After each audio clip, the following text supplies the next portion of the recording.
Welcome again, Maxim here, and today we will talk about companions. You can add barking, pairing or more mechanical sounds to your orbiter. There are so many options that I'm sure that everyone will find something for themselves. Let's start with a simple division. We have robotic guards who will hover above you, always following your Warframe, and 2 or 4 legged companions who will try to stay close to you during the mission. In this video I will show you how to get individual companions and briefly describe them. Let's start with Sentinels. This is a companion subcategory. Theoretically, they are easiest to get, because they do not require to complete any story mission or any kind of orbiter upgrading with additional segment. As I mentioned before, Sentinels are robots that will hover over you and follow the player. Each one, as well as other companions, has their own unique abilities in the form of mods. In many Sentinels you can also put a special mod that adds a new skill. You can buy them from Cephalon Simmers for 75,000 standing points each. Sentinels also have their own unique weapons. After buying or creating one, you also become a holder of it, and you can switch most of these weapons between almost all robo-companions. Hounds or Moas also have such weapons, and in addition you can also buy other unique weapons separately. There are so many of them in total that if I were to describe them all in this video, it would be too long. I will just mention some. You can find some Sentinels on the market. To build them you only need credits and resources. Dethcube, Wyrm, Carrier, Helios, Shade, Diriga and Taxon.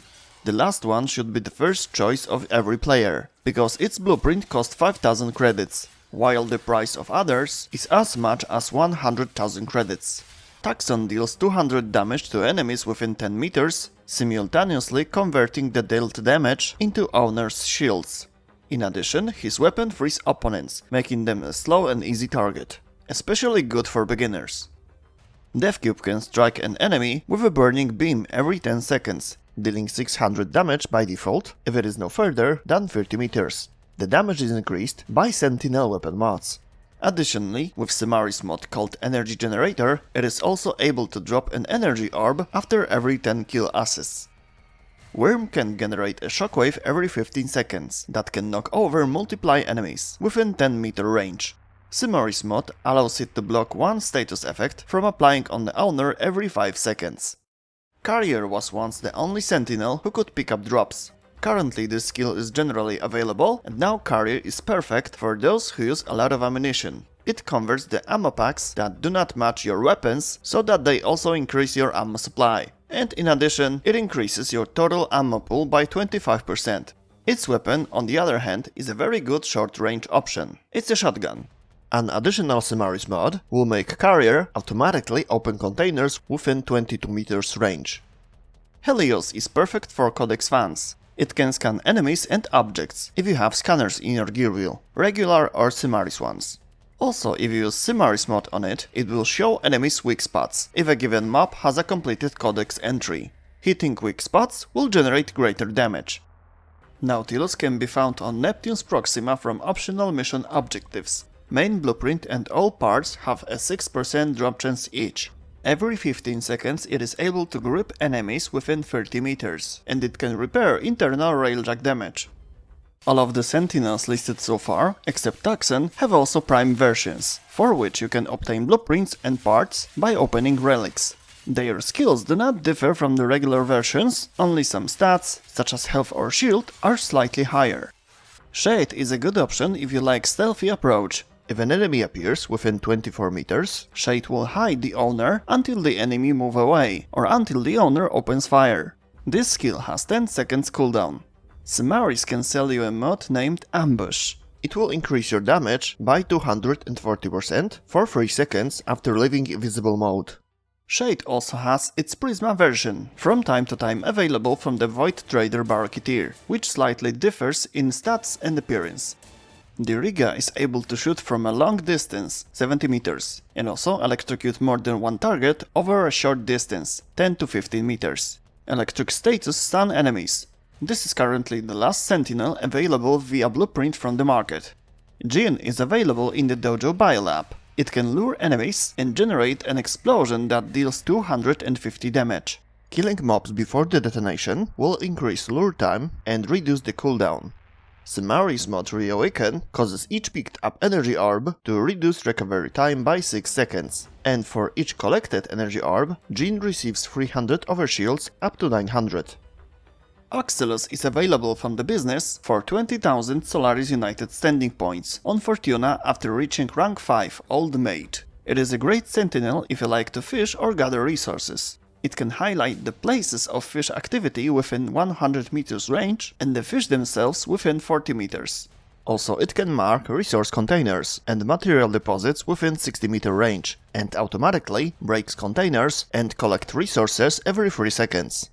Additionally, Semaris mod Botanist gives it the ability to scan flowers up to 50 meters from you. It takes 2 seconds and consumes scanners from the gear wheel. Sentinels, however, are only the first category of companions. Now let's move on to the Kubrows. You will get the first Kubrow during the Howl of the Kubrow story quest. You can start it after completing the Mercury Junction on Venus. This quest will give you an incubation segment for Orbiter, then you will have to get a Kubrow egg which will drop out after destroying the wild Kubrow nest during the mission. For the incubation itself, you will also need an incubator power core, blueprint of which is available on the market. After completing the first mission with Kubrow and putting a collar on it, you will be able to freely incubate more of them. There are 5 available types of Kubrows. Raksa. Regenerate 300 points of owner's shield every 7 seconds, and makes a maximum of 15 enemies within 24 meters panic every 40 seconds for 16 seconds. Sahasa. Attacks enemies and open them to finisher attacks and makes them more susceptible to critical damage. If enemies dies during the attack, all enemies within 6 meters from the kill point will have 30% chance for a knockdown and being opened to finishers. The other ability is digging 2 or 3 items out of the ground every 15 seconds. It can be ammunition, health, energy, or even mods. Sunika damages enemies within 10 meter range and knocking them over, and hunts for Eximus units with overguard within 60 meters, dealing increased damage to the overguard. Huras can perform a charge every 10 seconds that deals increased damage to each hit enemy.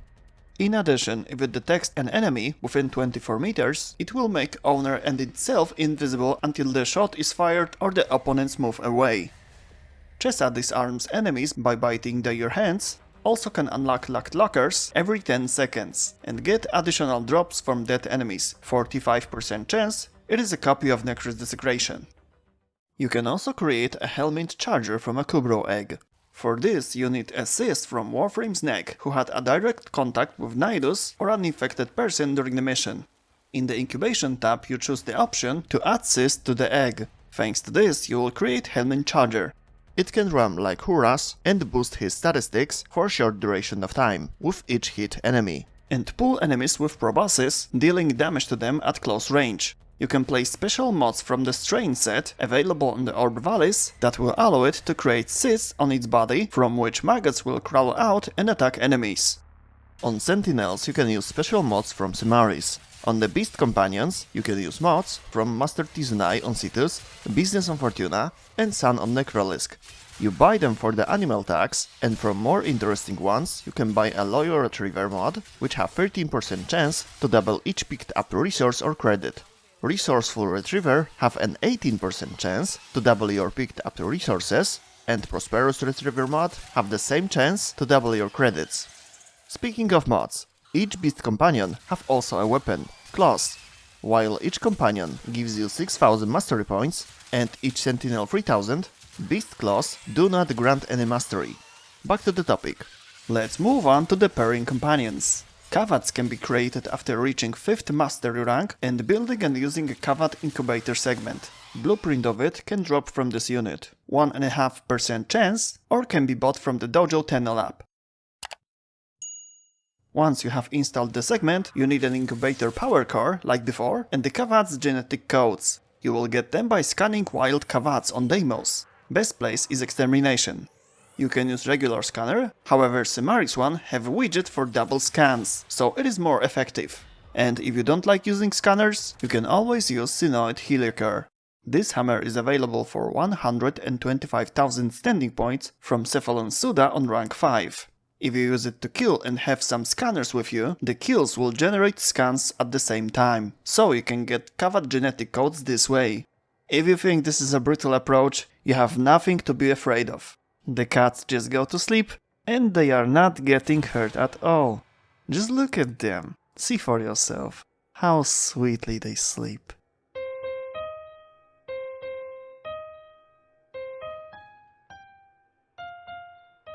With the genetic codes, you can grow your own Kavat. Adarza has a 40% chance to reflect received damage, and every 20 seconds increases the critical chance by 60% to the owner and allies within 25 meter range for 10 seconds. Smeeta can disappear, creating a decoy that draws fire and have a chance to blind enemies, and every 27 seconds has a 40% chance to use one of 6 skills. Quick reload, receive a rare resource, negate the next received shot, and add 150 overshield to the owner, use no energy for 10 seconds, set critical chance to 200% for 30 seconds, and triple gained affinity for 120 seconds. But it can be increased with a Tech Enhance mod, up to 155 seconds. There is one more Kavat left, Vasca. You can make it by creating imprints of Kavat that is infected with Vasca virus.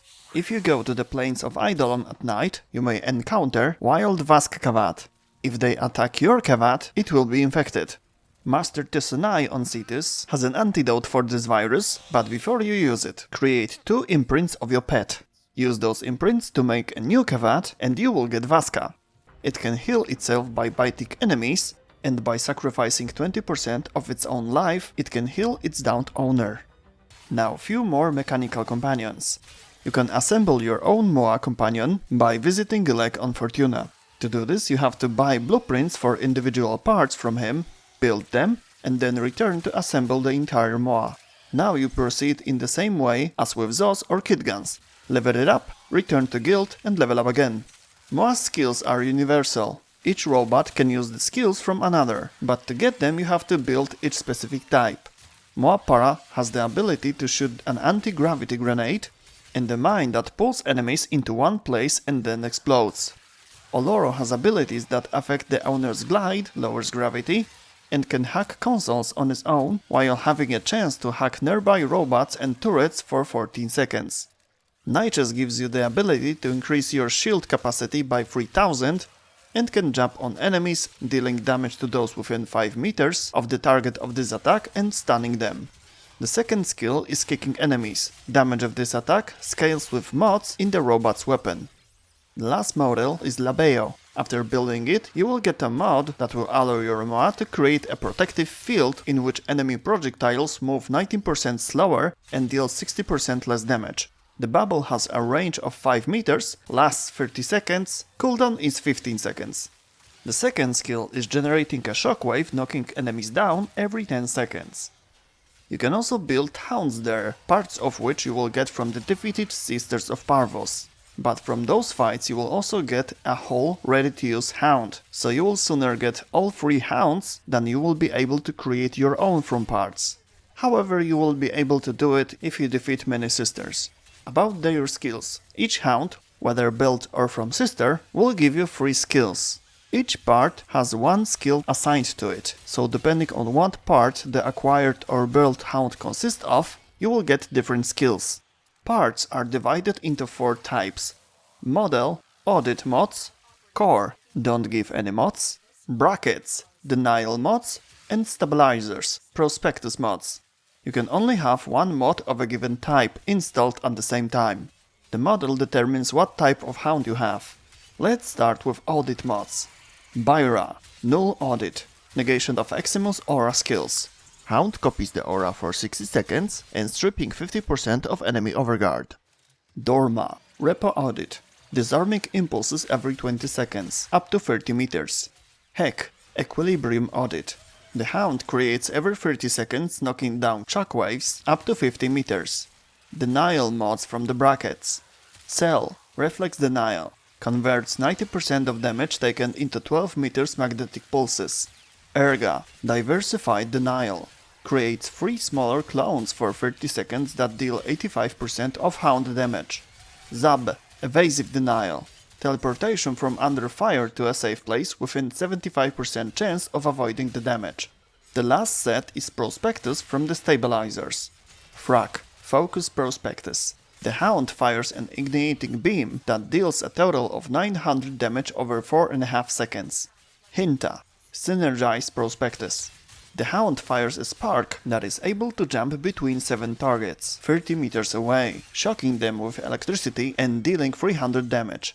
Wands. Aerial Prospectus. Damage enemies within 27 meters with 1200 blast damage in a range of 7 meters.